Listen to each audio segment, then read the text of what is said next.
රාජධානියේ රාජමාලිගාව පිහිටි මාලිගාගල තරණය කරන්න. එහෙනම් අපි යමු.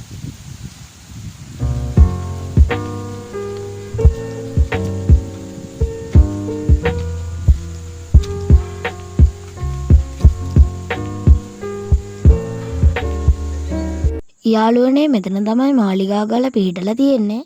මේක ගොඩක් පෞරාණික ස්ථානයක් මෙන්ම ඉතා සුන්දර ස්ථානයක්.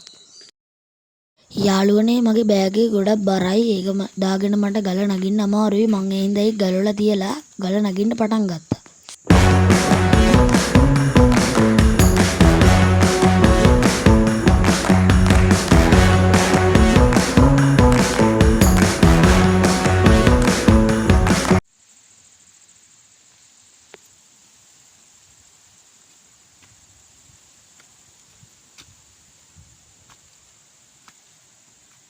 දඹදෙණි රාජධානියේ ගල්ලුගල නමින් හඳුන්වන්නේ මෙම ස්ථානය. මෙම ස්ථානයේ කිහිප දෙනෙකුට එකවර ගමන් කිරීමට අපහසු නිසා ගල් පෙරලීම, උණු වතුර හැලීම වැනි යුද උපක්‍රම භාවිතා කරලා තියෙනවා. එම යුද උපක්‍රම භාවිතා කරලා තියෙන්නේ සතුරු සේනාව පාලනය කිරීමට.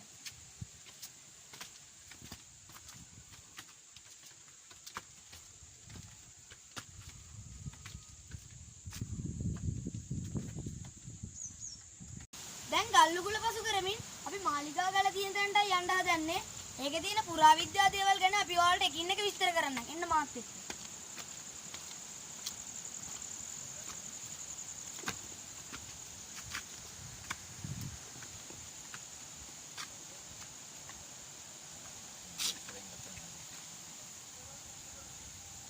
යාළුවනේ මේ උඩට බිම තියෙන දේවල් ලස්සනට පේනවා. මේ බලන්නකෝ.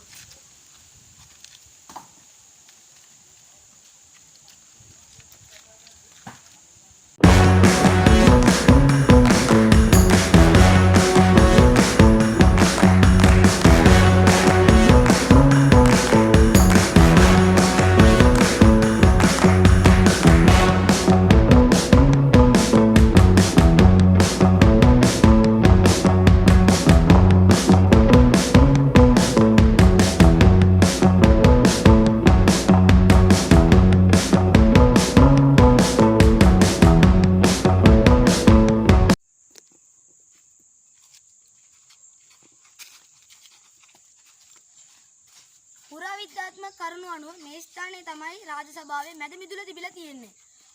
අවට ප්‍රදේශයේ හැමතැනම රාජමාලිගාවේ නටමුන් තියෙනවා.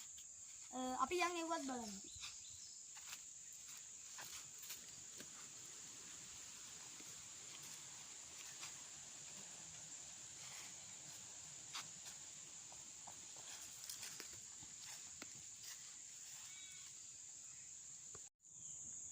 දඹදෙණියගේ රාජමාලිගා සෑදීම සඳහා වැඩියෙන් භාවිතා කරලා තියෙන දැව.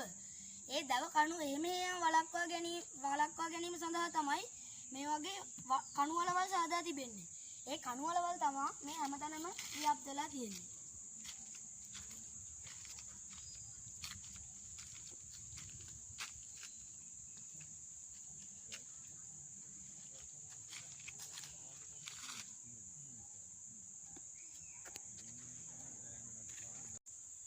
රාජමාලිගාවේ බීමට අවශ්‍ය ජලය සපුරා ගැනීම සඳහා මේ පොකුණ භාවිතා කරලා තියෙනවා. මේක මාවී පොකුණ නමින් තමයි හැඳින්වෙන්නේ. මේකේ උඩින් වහලයක් තිබූ බවට සාධකම් වෙයි තිබෙනවා.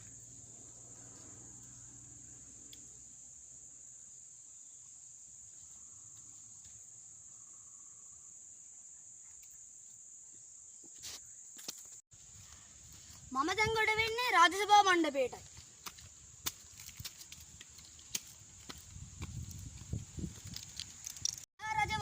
ඇමතිවරුන් සමග සාකච්ඡා කළ ස්ථානය තමයි මේ තියෙන්නේ.